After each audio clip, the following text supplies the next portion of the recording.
You want some more brownies? Now.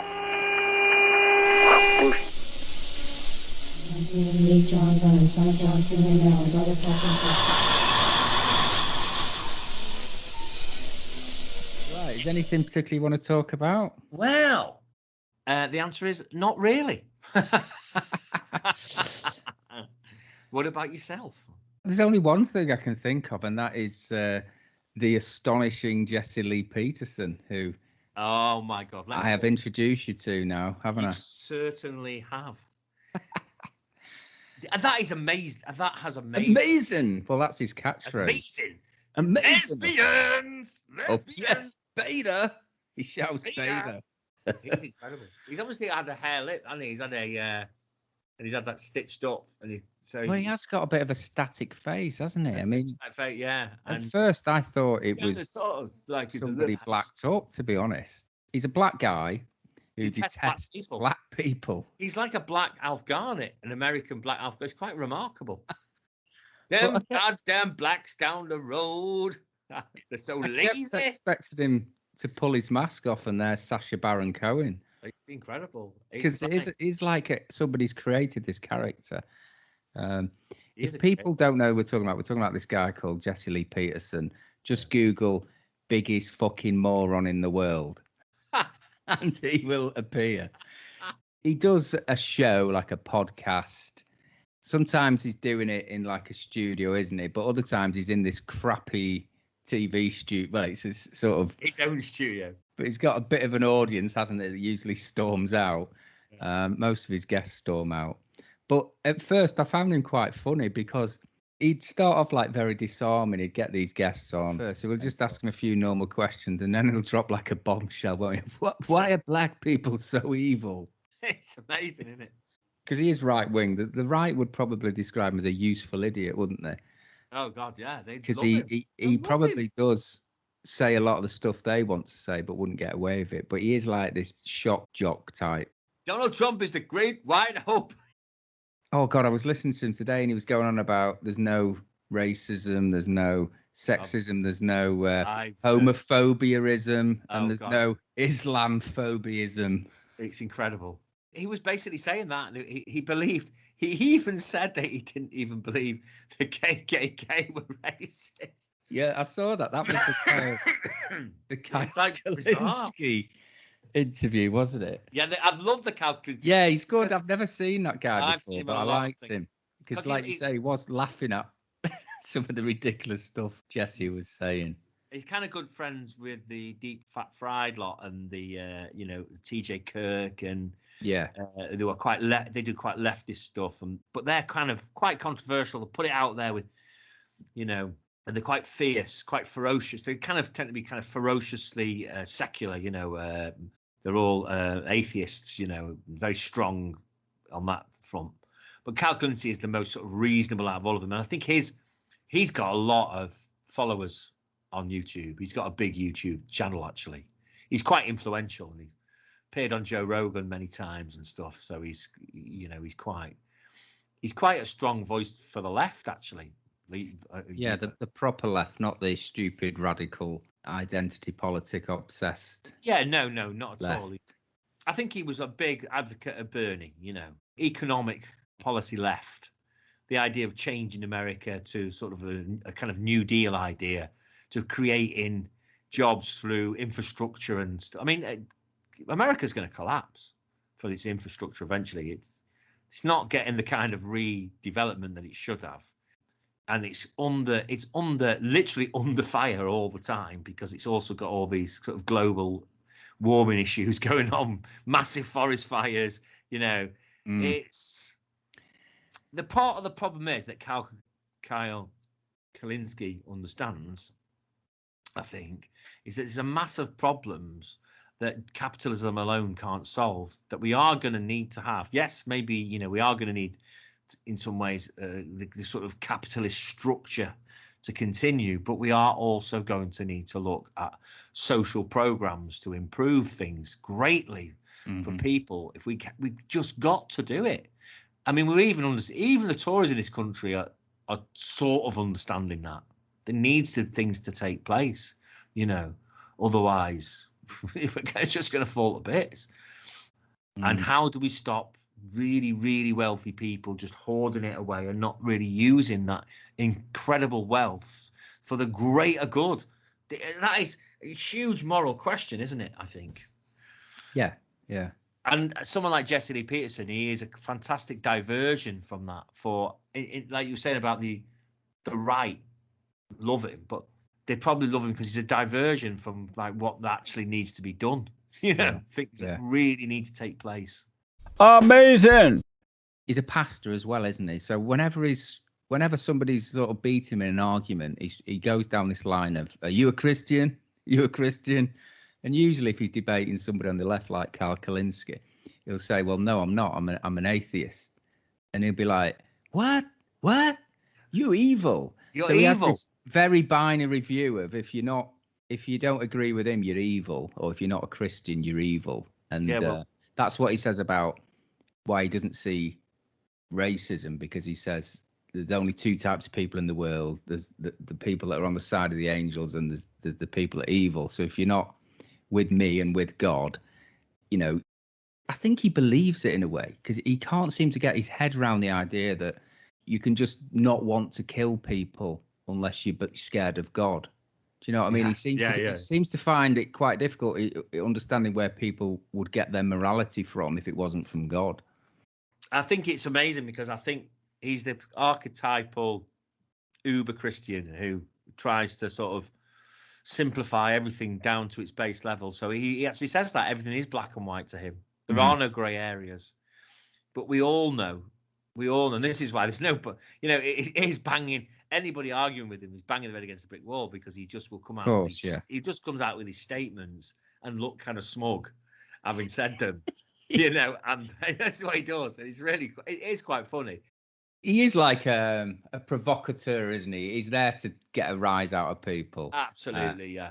But what makes me laugh, Dave, is his shoes and his trousers and the fact that he has Dio as his outro music. I think it's brilliant. Which is, so cool. That's a plus point, but that's the sort of last type of music you would expect him to have.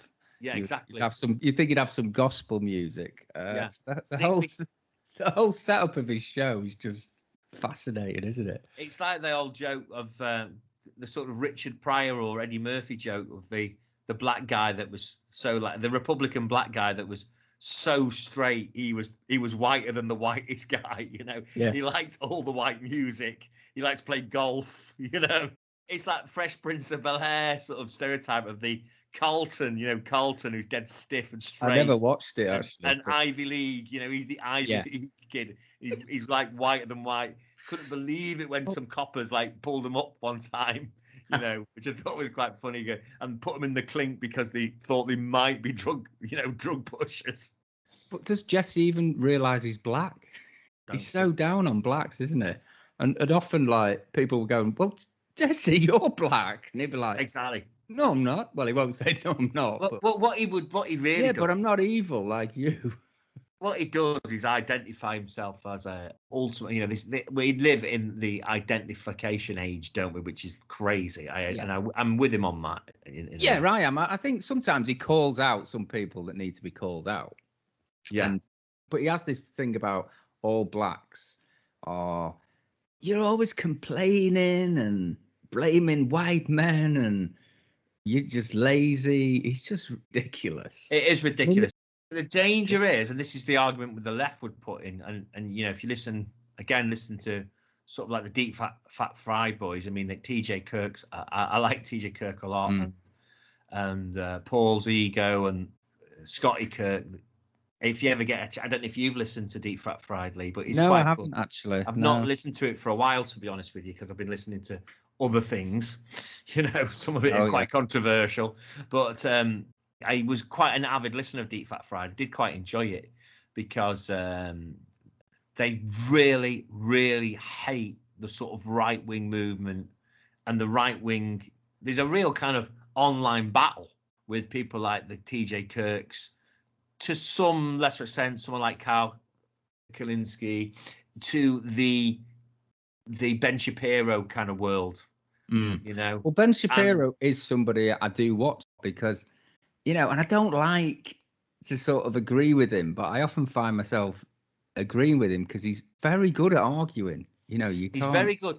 This is where I would watch some TJ Kirk stuff because he's very good, as is Karl Kalinske, very good at dissecting and doing like an autopsy on what he says. And so they'll actually dissect his monologues about what he believes in this and what he believes. Of course, and he's talking about some parts of American politics that I and possibly yourself don't know a great deal about, you know. Yeah. But these lads are quite, you know, good political students. I would say TJ Kirk and Karl Kalinske are very much, very, very clued in to what's going on in American politics. And they're very good at examining what he says and deconstructing it, because there's a lot of what he says where he's just completely he doesn't really know, you know, he's not looking. He'll make some sweeping statements about certain things with social care in America that he doesn't, he's never lived in that world. He's never experienced that. Yeah. He's pure Ivy League. You can see that with Shapiro. He's pure Ivy League. He's never seen the other side of the tracks. He's never lived it. And part of the problem is, I think one of the big problems on the right of Britain and America, but especially in American politics, it's almost like sociology is a dirty word. Yeah. It's like sociology, because sociology looks at things like Marxism. It looks at people's deprivation, the effect of their environment on their ability to improve their life and to be able to move freely across the country, across the world, because they've got social mobility. That is something the right, they're very uncomfortable with that, I think. The whole social sciences, really. Yeah. You know, I think Shapiro, what he's good at is, I think he's so well prepared, which a lot of people that he debates, there's often like videos of him, you know, going to university and taking questions from students who he absolutely destroys. Yeah. Because he's able to back it up with statistics. And obviously people there haven't got any other statistics to counter him because they probably weren't expecting that he would come with that. So he does make them look quite foolish. And I think some of the people that he does argue with are these students that really just know fuck all. You know, they live in this echo chamber. Yeah, they've never seen different sides. They are so obsessed with identity. They have such a moralistic, self-righteous view of everything. And they have like Peterson, they have a Jesse Lee Peterson, they have a binary view of everything, don't they? They don't understand that they are behaving like little Hitlers. Oh yeah, definitely. Telling people what to do all the time and wanting them punished and cancelled. It's a big part of it. It's all about power at the end of the day, pal. It is. You know, I'm hoping this will blow over in a decade or so and we'll be onto a new thing. It is equally shallow and fucking banal. Well, yeah, I'm not saying it'd be a better thing, but I think surely it will burn itself out. It services the ego. There's something about the ego with it, I think. Yeah. It's people are very, if not narcissistic, they're massively narcissistic. They're certainly self-obsessed. Yeah. Let's put it that way. Yeah. It's all about how they want to look. And I was very pleased to hear Barack Obama say, you know, you've got to get over this. You know, the world's a messy place. It's not as simple as you're making out and putting something on Twitter. That's not activism. You've got to get out there. If you really want to change things, you've got to get inside the system. It's not about just throwing stones at people, which is what most of them do. And this is why I'm finding myself liking Shapiro. Well, that's when a fair he takes argument. these down. And when I listen to Kalinske, Beta! He does represent the left as I want it to be. Do you know what I mean? Kalinske is almost like the carbon left-wing copy of Ben Shapiro. I think that's probably a good way of putting it. And he is very rational. He is very reasonable. If someone argues with him rationally and reasonably, and I have to say, in fairness to Ben Shapiro, I've seen that in him too. I've seen when he doesn't just resort to slagging people off and calling them things, does he? Yeah, he only comes across as uber arrogant, which I think he does sometimes. Yeah. When he's, like you say, pushing out the data and giving all the statistics, and because he's in a corner, he's backed into a corner in a big debate. And I've seen a couple of ones. I've seen one which looked like it was going to end very messy, where very butch transsexual. I saw that. Grabbed him by the neck to bash him big time. And that person, interestingly, who grabbed him by the neck, I think I'm right in saying, was at one time the man who flew the helicopters that picked up all the footage of the LA riots and the O.J. Simpson chase across country. So quite a significant figure in like journalism in a way. Yeah. Certainly in sort of tabloid journalism, television journalism, ended up having a transition, and still quite sort of butch kind of person. Vader. But you're a freak. Anyway, flicking that back to Kalinske. Kalinske is somebody who is very good at being able to sit there and talk very pleasantly with somebody. Like I've seen them both do it with Joe Rogan, Kalinske and Shapiro. Yeah. Be very eloquent, very easygoing and great. But I have seen Shapiro sometimes seem like a real arrogant cock. Well, he is. He is definitely. Yeah, he is. He's very oily, isn't he? He is oily. Don't like his whole demeanour. I don't think that's true of Kyle. I think Kyle very often mainly comes across as a pretty nice young man. Yeah. Who still a bit fast talking, a little bit. Well, no one's more fast talking than Shapiro. He's like a fucking machine gun, isn't he? Unbelievable. And I think that's it. I think the approach sort of drives me around the bend. I'm not kind of, I had this kind of online little argument with a friend of mine about Jordan Peterson as well. I mean, I'm not, to me, a bit of a snake oil salesman.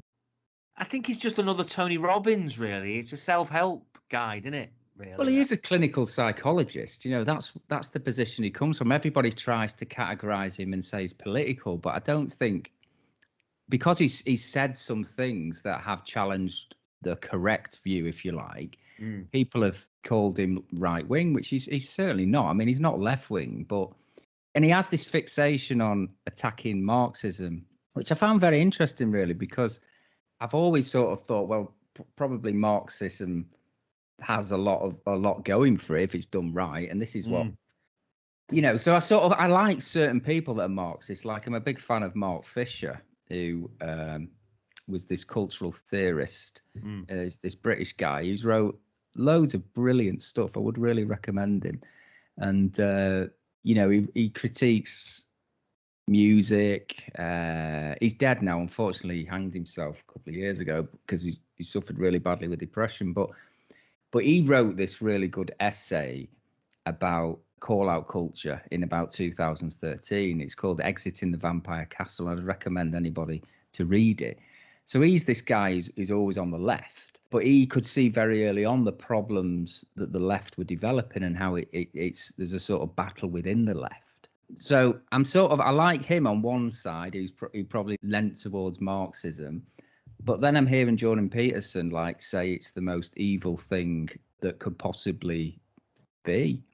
Yeah, but I think that's because he's looking at it from the extreme end of some totalitarian fucking evil bastard getting old or something, and turning and anybody can I say anybody can do that. Of course, that's not true, but anybody can see that the moment a fascist regime or a left-wing regime goes too far down the road of totalitarianism, it ends up like that. But some despot fucking loony.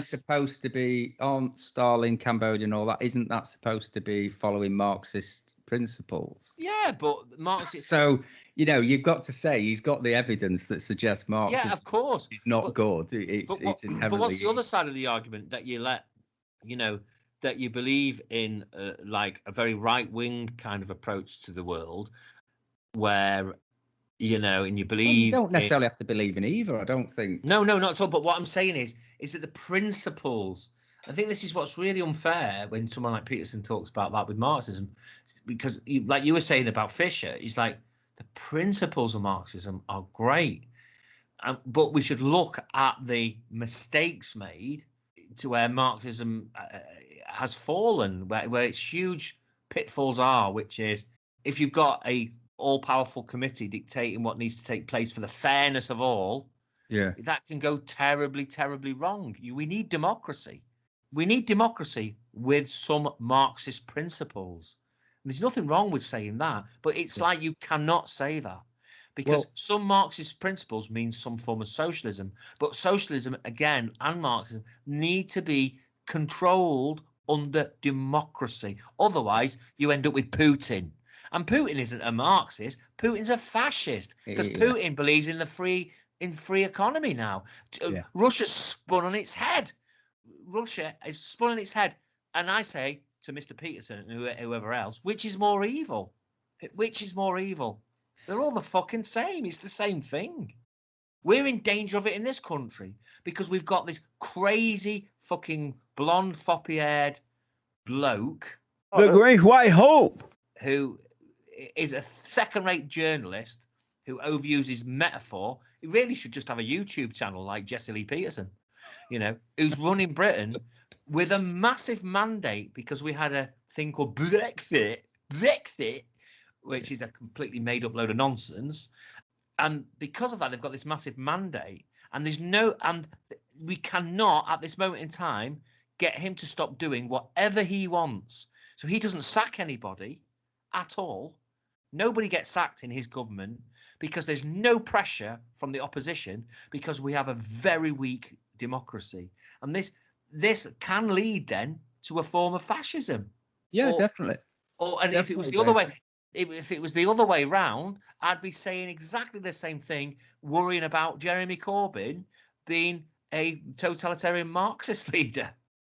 If he had a massive majority to do whatever he wanted, I'd be thinking, a bit worrying this. This could go a little bit totalitarian, But you know what? Wouldn't ever happen in this country because the right have too much might. The right have too much might. And what would happen would be a very British coup. Yeah, but free broadband for everyone. Why would people reject that? I rest my case. I mean, I know it was about Brexit mainly, but his brand of politics seemed like a really good brand of politics. Fairness at the forefront of it. He was saying all the right things as far as I was concerned, and I didn't think twice about voting for him. No, me neither, mate. I didn't. He got monstered in the press, didn't he? That was the main thing. Anybody who bought those papers would have thought he was the most evil man alive. This is what bothers me a little bit again about the Shapiros and the Petersons, and perhaps I'm being unfair. He's not right. I know that, and I know he's pals with Stephen Fry and everything. Great. He was a bit of a liberal Democrat anyway, but he's very woke, Stephen Fry, really. Let's be honest. Is he? But I think he's got some. I think he gets on with Jordan Peterson. They do a little bit of debate tour, don't they? I think they get on very well, but they have a lot of differences of opinion, and that's fine. That is totally fine, isn't it? I don't agree with everything Peterson says. I don't agree with everything anybody says. It's about taking bits from different people, of course, and not living in an echo chamber, which so many people want to do. Absolutely. But the problem is with the Peterson, and I'm not lumping them together.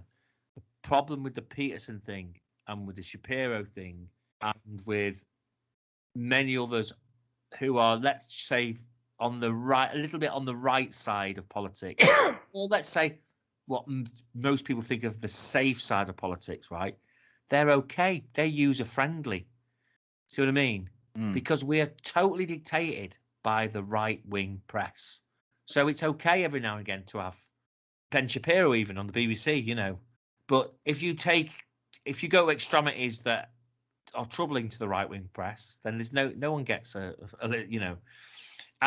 you get castigated as well. So if you're someone of the left who might have very high sort of ideals about society and the fairness in society and the sharing of wealth, you're gonna get murdered. You're gonna get fucking murdered in the press, aren't you? it seems really unfair because the message is a decent and fair one.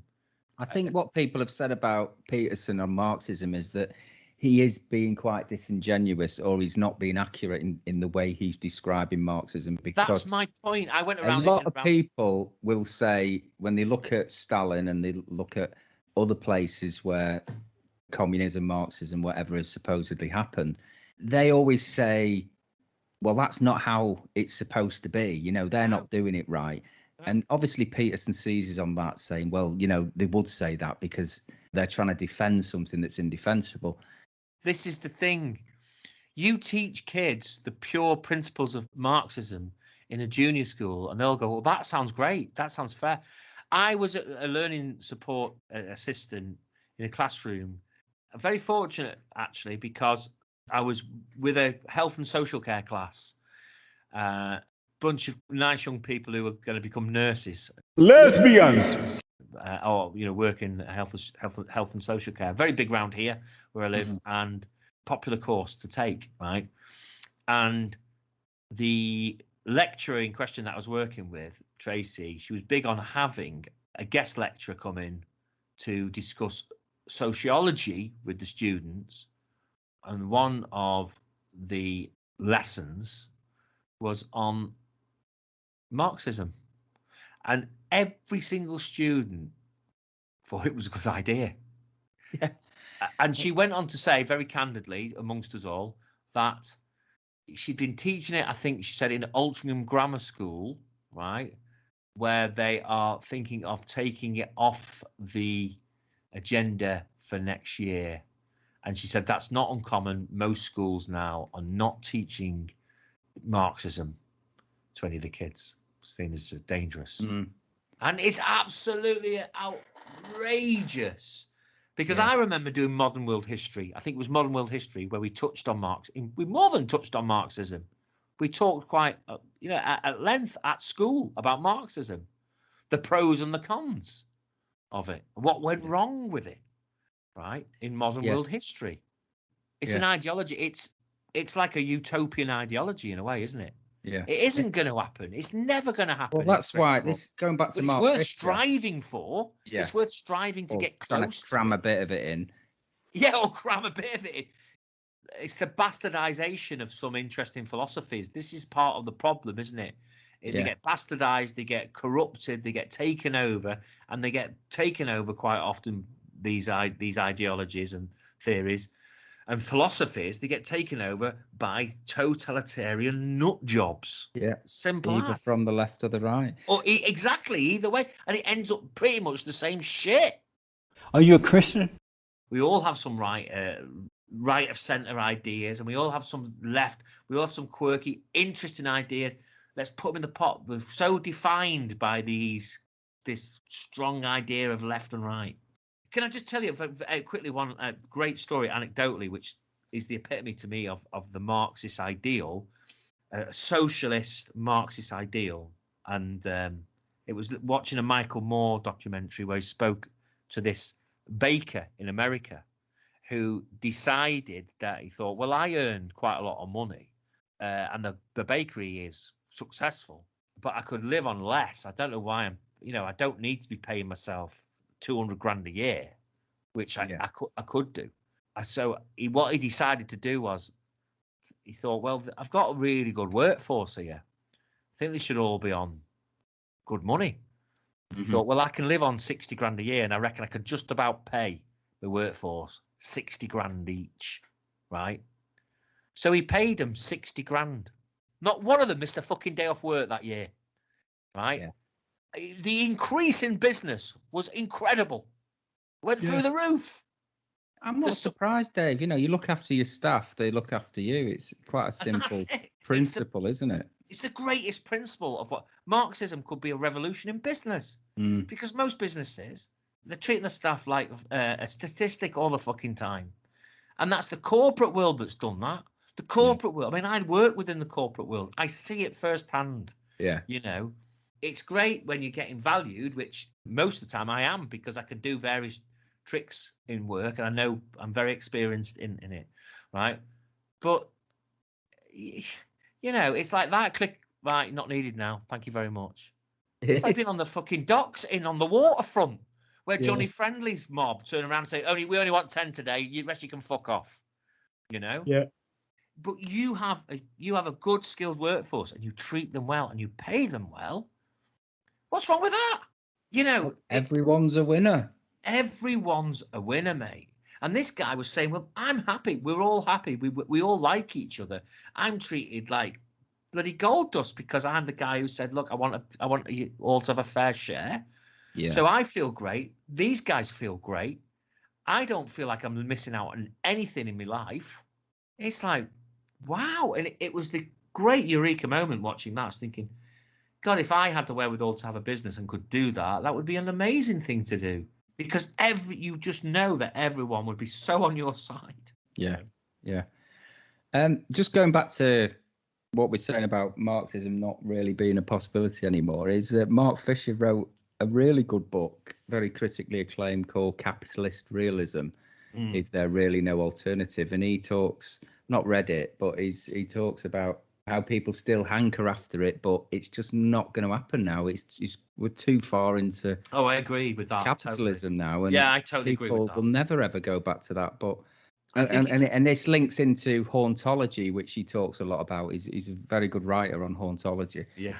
And Hauntology was originally a word that came from Jacques Derrida. He wrote this book in, I think, the early 90s about the spectre of Marxism hanging over Europe. Yeah. But Hauntology has become something quite different now. It's all about how the past is always in the present in a sort of malevolent way. You know, it's like looking back to the 70s. It's very interesting. I know you're a massive fan, and I'm sort of getting into it. It is a I've real probably not throwback. described it well. I always struggle to describe exactly. Well, it's really hard to describe, isn't it? It is very hard. Hauntology is really hard to describe. I think someone described it as the persistent presence of the past in the present. Yes. It sounds quite hard to get your head around that. But it is about repeating things, you know, that we're destined to repeat things. We've reached the point of critical mass where we're never going to be as creative as we used to be.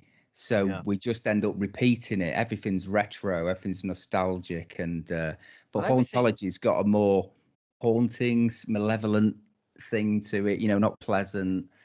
That was the world we sort of grew up in because things were there was a kind of sense of malevolence. We had those public information films. We had Wurzel Gummidge on a Sunday night, for fuck's sake. Well, Sunday evening, wasn't it? Yeah. Yeah, Sunday evening. We had things like Children of the Stone. You know, I'm going there next week, by the way. I'm going to Avebury next week, which I'm really excited about. You know, we had this this dark malevolence, and the biggest one of all was the idea of nuclear threat that was hanging over us. Then after that, the threat of AIDS. So we had all this kind of hanging over us growing up in the 70s and 80s that became this umbrella of darkness that came. I know. It's amazing, though. It is amazing. It was kind of brilliant because you scurry home to get in front of the electric fire to warm and put something on the telly that was sort of light-hearted, like Never the Twain or something, to try and escape the misery of what could Mum, you've taped over threads. Yeah, exactly. I'll give a bit of a plug to a really good set of books called Scarred for Life, which have been written by two guys that started talking about this, how their childhoods were full of scary things on TV and elsewhere. Like Survivors, Lee, like Survivors. I hope you've been watching. Well, I haven't watched it yet. I might. So if I get time, I will. Can I just say, being relevant to what's going on at the minute and relevant to the whole gender issue, the woke gender argument. Yeah. It was quite fascinating. About that weightlifter. Exactly. We have this transgender weightlifter who, thank God, didn't get any medals. She didn't get any medals. But it's quite interesting how the Olympic Committee have worked this whole business, which is a committee that has been so keen to keep drugs out of its sport, supposedly, which is hilarious because it had failed miserably over the years, quite obviously, to the amount of gold medals that have gone out there to people who are absolutely doped up on steroids and everything else to make them, you know, with this East German women with testicles, for God's sake. What is a man? I do remember this one. I can't remember her name. Fucking incredible, some of them. His name. It just looked like a bloke. Yeah, absolutely. An absolute bloke running, say, the 400 meters. Yeah. And these poor other. It looked a bit like Mark Hughes, I remember. But apparently, they have to have a large level of like female hormones in their body, basically, for want of a better technical term, for them to compete. This is this, which kind of creates the complications today is amazing, really, isn't it? And therefore, that creates the so-called fairness. I still think it's very difficult because, you're going to get some fella that's had a sex change and may play, let's say, table tennis or badminton. Well, the fast twitch nerves, let's say, and muscles that are in that person as a man, aren't they still going to remain there? Why are they superior to? Well, yeah, well, I would think twitch. so. I would think so. I mean, I'm a big fan of cricket. You watch the women playing cricket, they just can't get it up. They can't get it up. They can't get the ball to travel beyond, let's say, 65, 75 miles an hour. The fellas are bowling at 90, 85, 90 miles an hour. The shots with power. That's all I'm saying. Is it definitely going to work to have the hormone replacement situation? Yeah, I mean, I thought that they'd be measuring testosterone as well, because there was that runner, I can't remember her name now. Yeah, of course, it's the testosterone, measuring the testosterone. But I wonder whether some of the point I'm making is some of the existing physicality. Yeah, I think you're right. I don't think it's create just about unfairness. Yeah, I don't think it's just about the chemicals in the body that contribute to strength and other things. Can't we just say other physical attributes? Can't we just say we're going to leave it long enough, right, until there's enough of you that are decent athletes, and you can have your own section? It's a very difficult one, because on the one hand, and I know we might sound a bit woke here, but you don't want to say, well, this person isn't a woman, right? Yeah. Because they've changed into a woman. She's a woman, right? But in sport, it creates such problems, doesn't it? Huge that problem. cannot be denied. And you might, on the one hand, back the woman being in that sport and saying, well, she has to be in that sport. You can't put her anywhere else. She's not a man, so why is she? She should be in the women. But you've got to feel sorry for the other women, haven't you? Absolutely. I think some of them have spoke out, really. It's very demoralising, especially with this weightlifter. And I know she didn't win, but apparently she's just been smashing records left, right and centre and beating all the women hands down in all the competitions. Really? Yeah, I think Well, there so. you go then. They are, that says it all. The muscle mass that's already there. This is the other thing they were talking about, the muscle mass and bone density. You can't change that. So, most men have larger bone density, which tends to make a big difference in sport. I could be proved wrong on this, but it seems like whenever a trans athlete moves into the women's category, so they were once a man and now they're a woman, that they always win. And if that's the case, that tells us everything we need to know, doesn't it, really?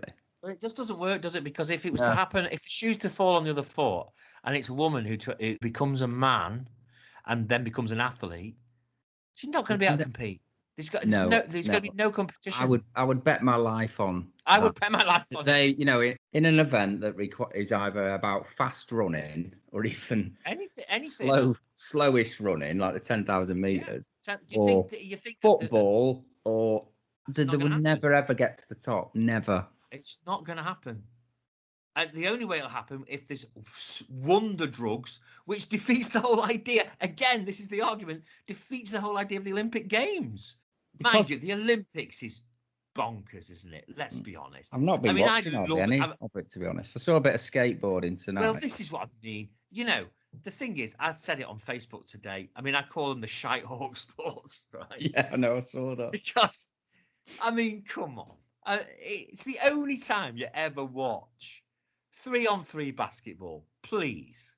You've already got ordinary basketball. That was news to me. I'd never heard of that. Exactly. That's the kind of basketball they play in the urban areas, the kids in the ghetto. 3-on-3. They used to that. Well, that's usually 2-on-2, isn't it? I don't know, but one net, and it's like, is that sport? Skateboard, and the 13-year-old kids winning it. And I don't get me wrong, I love it. It's great entertainment. It's really different. It's great watching different shit. But it's kind of like, again, tying this all in a big nutshell with politics. The Olympics is just this big corporate thing. It's kind of like saying, let's create big distractions for young people so they all live healthy and heartily, and maybe they don't get too ideological on things politically. So we could do all these crazy sports, keep people happy. It's kind of a way, in a weird way, it's kind of like mind control. It's kind of controlling populations. Because the reality is the Olympics just crushes the economy of any country that it goes to. It's a disaster. Is it? Oh, yeah. It costs a fortune to do it. And it doesn't. I mean, this one's going to be a total disaster because they're not even getting any crowds or anything, are they? But yeah, they spend a fortune on infrastructure. What it tends to do, those countries are forced to spend a lot of money on infrastructure, which sometimes is used for the greater good. I think the London Olympics was very good for that. But other countries, it's left a fucking rack and ruin. I remember going to Barcelona and having a walk round sort of the Olympic area in Barcelona. There's nothing happening there. It's all just been left. It becomes a bit of a ghost town, doesn't it? After the exactly. Olympics. Yeah. But it's a bit like the Eurovision Song Contest. Not that I watched that, but it's like no one wants to win it anymore because the next one is always in your country. Exactly. It costs you a fortune. Cost you an absolute fortune. And it's a great, crazy thing, the Olympics, I have to say. But it does make me laugh because, I loved watching the surfing. That was great. I watched the surfing. I've loved all, like I said, I've loved all the shitehawk sports. Don't get me wrong. I've loved them all. They are much more entertaining for me than... The one that makes me laugh is things like the sailing. It's just like... People lost in sea at sea. It looks like it, doesn't it? It's like, where's he going? Where are they aiming for? What direction are they supposed to be going in? It's just constantly being blown about and going round in circles. I don't even know where they start and where they finish. It's just, I suppose there's different disciplines, isn't there? Probably one is see how many circles you can make. It's a kind of wonderful eye-opener, the Olympics, though, to see how many sports sort of organisations and affiliations and associations there are in the world for all these like quite obscure sports that people do them to a very high level. And you go, fucking, I didn't even know. Like this 3-on-3 basketball and stuff. You're like, I didn't even know that existed, for fuck's sake. And then you've got skateboarding, which is won by the Diddy men. It's kids. I actually called it kids skateboarding. It was Keegan, wasn't it? Was it Keegan who won it? There's some Australian guy called Keegan. Keegan. I'd love it if I win that gold medal. Yeah. I love swimming. Swimming is my... Really? I can't stand the bloody swimming. No, well, that's what I'm saying. I love to swim. It's probably the main sort of thing that I do as an exercise, but I don't really want to sit and watch the heats of the 800 meters. I'm delighted that Adam Peaty wins. I'm delighted that they do. I did quite enjoy watching the triathlon. That was quite good for the sheer sort of agony of it. But I don't hate the swimming as much as I stated there, but don't hold back, Lee. I don't mind if you hate the swimming. It's great. I mean, like I said the same thing. I hate swimming. Swimming always reminded me of, when the football season ended and grandstands in the summer would have swimming on. Yeah. And now... Swimming from the Olympic baths in Margate. And here we have... Yeah. And it was like, oh, no, fucking It wasn't even swimming. People like Duncan Goodhue or David Wilkie, was it? It was just nobody. 7, 3, 0, 0, 0, 6.